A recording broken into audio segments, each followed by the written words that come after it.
I saw the text from MDS this morning about Josh Allen on the Bussin' with the Boys podcast, blaming the media. It's always our fault. Everything's our fault. And let me preface this by saying I love Josh Allen. Josh Allen is an excellent quarterback, one of the best in the NFL. He deserves better around him than he's had. And he deserves not to have to deal with crap like this, where you've got a disgruntled receiver who, for whatever reason, is at odds with someone to the point where someone said on the first day of their mandatory minicamp, maybe it would be a good idea if you just go. And we're learning more about exactly what happened. That's what was so significant about what I saw in this quote that's making the rounds from Josh Allen's podcast appearance. The media has blown this so far out of proportion, he said. We're in minicamp. We're not playing a game for 4 months. He doesn't show up for one day. He's still there. Coach asked him to go home. They're in talks. They're trying to resolve some things. They're still talking about it. Let it go. There's no reason to continue talking about it. One thing you got to know, Josh, is the one way to not get the media to stop talking about something is to tell them to stop talking about it. And it definitely won't get the media to stop investigating, because the more you push and the more you try to say nothing to see here, that's the other unofficial motto of the NFL. I mean, officially it's football is family. Unofficially, it's nothing to see here, except, of course, when they want you to see. But when there's any controversy they'd rather us not focus on, they just say nothing to see here. There's clearly something to see. And what really got my antenna up was this line. Coach asked him to go home. Because now we know a little bit more about what happened that Tuesday. And now maybe we know why Stefon Diggs was on social media quoting, and I don't know, because people will downplay, well, it was just a quote from something. He's just quoting something. He's still using it. I mean, people just don't randomly blurt out quotes like it's a subset of Tourette's syndrome. You are absolutely intending to convey a meaning when you use a quote. So whether it was his words or someone else's words, he was complaining that people were lying. Who was lying? Well, I don't know that Sean McDermott actually told the kind of lie that would make his nose grow if he were Pinocchio, but the impression created, the alarm that was sounded, was from Sean McDermott. Stefon's not here, and I'm very concerned about it. But you told him to go home, according to Josh Allen. Wait, you're very concerned that a guy's not there that you sent home, and there's nothing to see here. I mean, the mere fact that it's the only time it's ever happened that I can remember in the 23 years that I've been covering the NFL that a guy shows up for mandatory minicamp after he skips all of the offseason program that was voluntary and leaves on the day of the first practice, that in and of itself makes it a big deal. The circumstance makes it a big deal. Like, hey, you know what? The media's blown it out of proportion. The house was on fire, but it's no big deal. We put the fire out, but it's no big deal. Well, it's a big deal because the house was on fire. It's a big deal because Diggs was gone, and the coach said, I'm very concerned that he's not here. And then there was this weird back and forth where the agent says he's there and he intends to be present for everything. The team said he was there, but he left before practice. Didn't say he was asked to leave. So these little things, Josh, by you talking about it, by saying what you said, you invite us, especially while we're still in the low water phase of the offseason when it comes to news. You're inviting us to jump in and splash around with whatever's there. The coach told him to go home. What caused the coach to tell him to go home? What happened to cause the coach to tell Stefon Diggs to go home? I mean, this is a fascinating story. And I mean, this is all circumstantial evidence because nobody's going to be inclined to tell us the truth, the whole truth, and nothing but the truth. But it sounds like things got out of hand. The coach told him it would make sense for everyone if he would just kind of go home and cool off.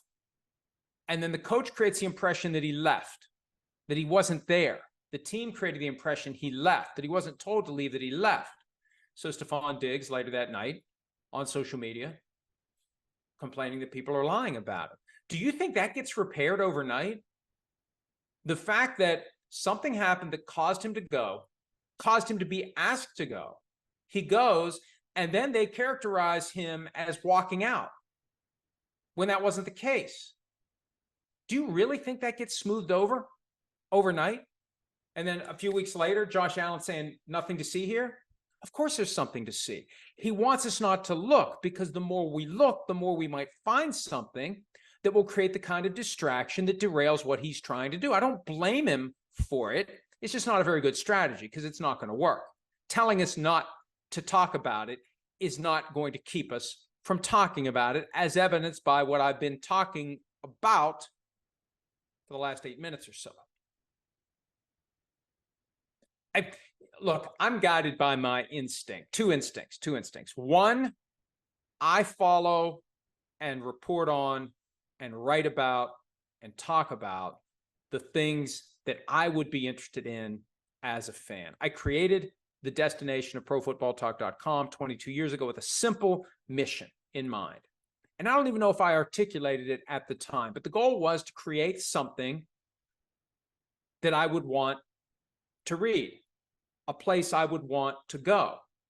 It's a simple approach, but it's the best way to, if you're creating a business that is an outgrowth of your own interests, then you create the business tailored to your interest, because your interest most likely will reflect the interest of others. The other instinct I'm guided by is just that, I remember the first day of law school, one of the professors said that the best thing that he could give us is a crap filter.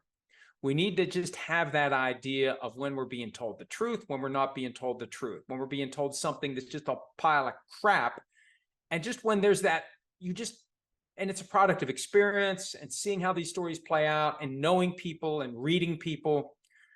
But I like it when that kind of spider sense starts to tingle and I feel like there's something more to the story. What else happened recently where I felt like there was something more to the story? Hell, I can't even remember. Oh, with the NFLPA executive director election / shenanigans, because everything is still so mired in secrecy. It just makes me think something's going on that they don't want us to know about.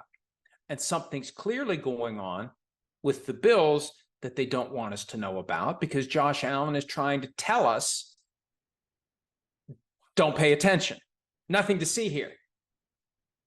They're still talking about it. Let it go. There's no reason to continue talking about it. Josh, there is. Because there's a lot we don't know.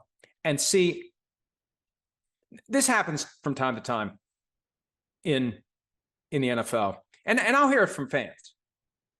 Typically, it's when fans circle the wagons and they're protecting their team and they don't want disruptions and distractions. They don't want anything to get in the way of what the team's trying to do, which, again, that's what Josh Allen is trying to accomplish by saying what he's saying. But I'll hear from fans, well, you don't have any right to know that. What gives you the right to ask that question?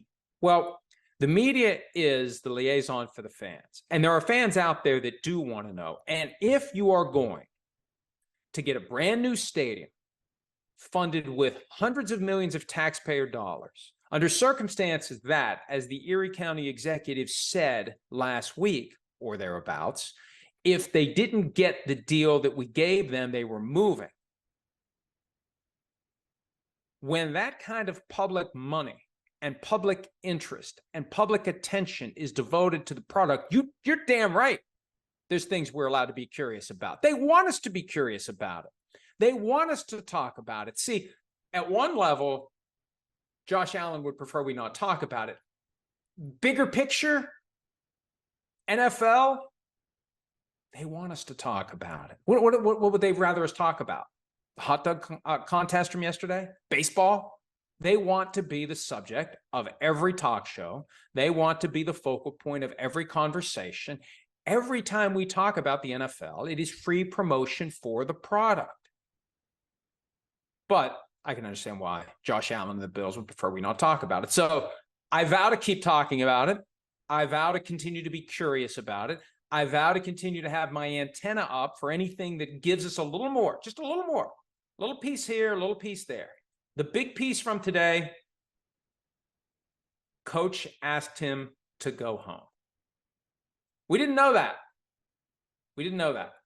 Now, to his credit, Josh Allen didn't say to the Bussin' with the Boys podcast, let's not talk about Stefon Diggs.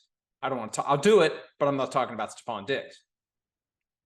But I think he also believed that how he handled it was like going to be effective, that was going to end the conversation, that he can. And I don't know. Maybe it will work. Maybe I'm going to get dragged for talking about it because he's told us not to. But obviously that's not how it works. And the harder you try to get us not to talk about something, the more we, number one, want to talk about it. Number two, are curious about what else we might find out if we keep talking about it and thinking about it and reporting on it. Hi, it's Mike Florio. Thanks for watching PFT on YouTube. Hit subscribe for the latest news and analysis from Pro Football Talk.